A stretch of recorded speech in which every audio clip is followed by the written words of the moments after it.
Dernièrement, il y a de grandes campagnes de sensibilisation à l'égard de la violence faite aux femmes. Oui, absolument, on parle beaucoup de ça.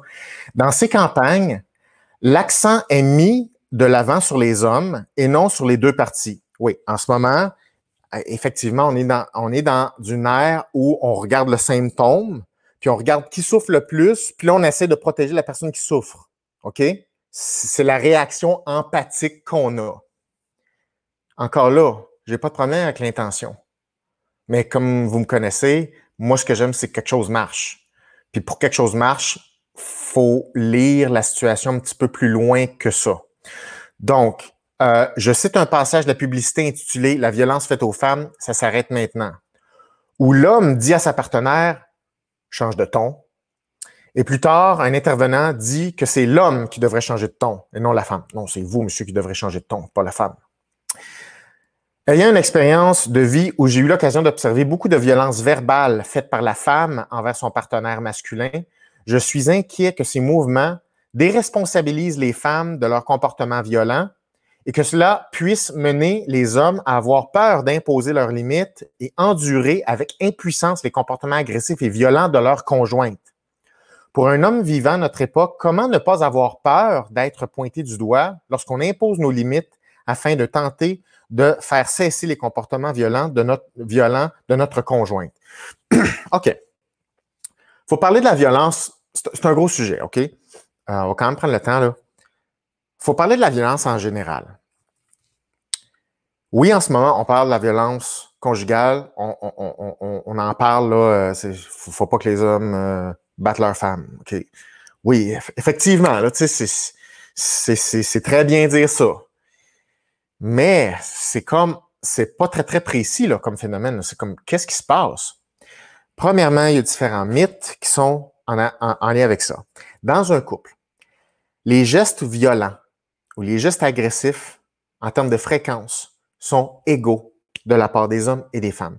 Les femmes sont autant violentes envers les hommes que les hommes envers les femmes. Et je parle même physiquement. OK?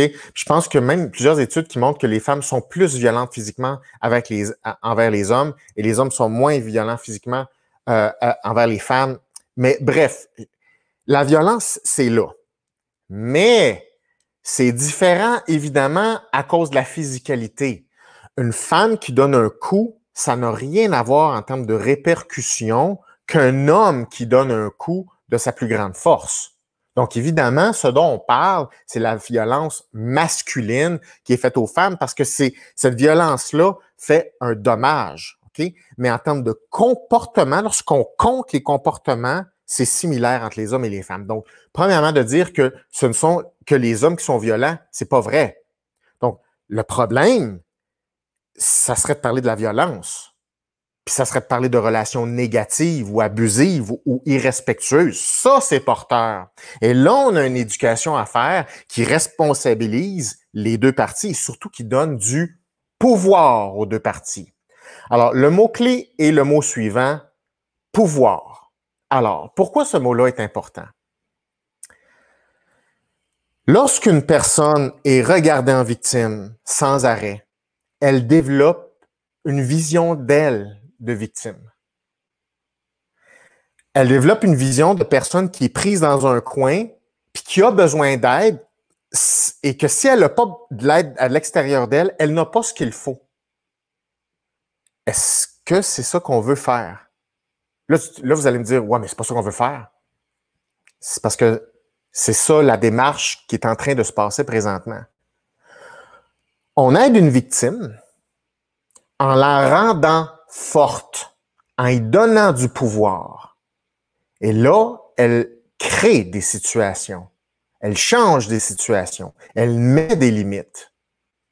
Donc, ça, c'est une nuance qui est super importante. Donc, si on veut améliorer des relations humaines, il faut améliorer plusieurs choses. Évidemment, le comportement individuel. Il faut qu'une personne ait un sens à sa vie, elle soit bien dans sa peau, que ce soit les hommes et les femmes. Et ça prend évidemment des stratégies de communication qui permettent de ne pas aboutir à la violence physique ou verbale. Parce que la violence verbale, c'est de la violence aussi. Donc, il faut attaquer la relation. il faut attaquer les mécanismes qui unissent les deux personnes. De faire des campagnes de promotion, de dire, les hommes, hein, tuez pas les femmes, hein? Oui, oui. C'est comme... C'est tellement superficiel que ça n'a pas de bon sens. T'sais, je le dis, c'est vraiment ça là, qu'on essaie de faire. C'est comme si, mettons, là, je sais pas s'il y en a qui ont des enfants ici, c'est comme si ça vient un jeune garçon de 8 ans, puis tu dis, moi, assis-toi là, il faut pas que tu tues les femmes. OK? Fait que je vais t'enseigner à ne pas tuer les femmes, à ne pas frapper les femmes. C'est comme, OK.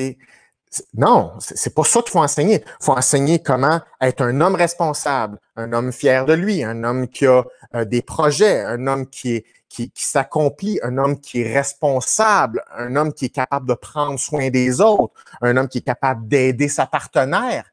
C'est ça que tu veux montrer. C'est pas, on montre là, de ne pas tuer quelqu'un. C'est pas une éducation, ça. Ça look good de dire on empêche les meurtres. Là. Non, il faut aller au-delà, faut aller à la base de l'éducation, à la prévention. L'autre chose, si moi j'ai une fille, la dernière chose que je vais enseigner à ma fille, c'est de dire c'est plate, les hommes, ça tue des femmes, tu sais. Fait qu'il va falloir tout défendre. Toute ta vie, tu pourras pas faire confiance aux hommes vraiment parce que violence conjugale, tu sais, c'est ça. Voyons, c'est pas ça que je veux enseigner à ma fille. Je veux enseigner à ma fille de dire, regarde, il existe des belles relations, puis il y a des relations moins bonnes, puis là, on va parler de comment avoir une belle relation. Comment toi, tu vas être une femme qui est forte, comment tu vas prendre des décisions, comment tu vas être autonome, comment tu vas être fier de toi, comment tu vas sélectionner un bon partenaire pour toi, comment tu vas t'exprimer, comment tu vas mettre des limites, comment tu vas t'assurer que les choses se passent comme toi tu veux, puis que ça ne dégénère pas rapidement. C'est ça que je veux. C'est ça que je veux pour ma fille. Fait que c'est comme si il y a comme un tournant de la façon dont on véhicule les choses qui c'est selon moi anti-constructif. Et ce n'est pas une solution à moyen puis à long terme.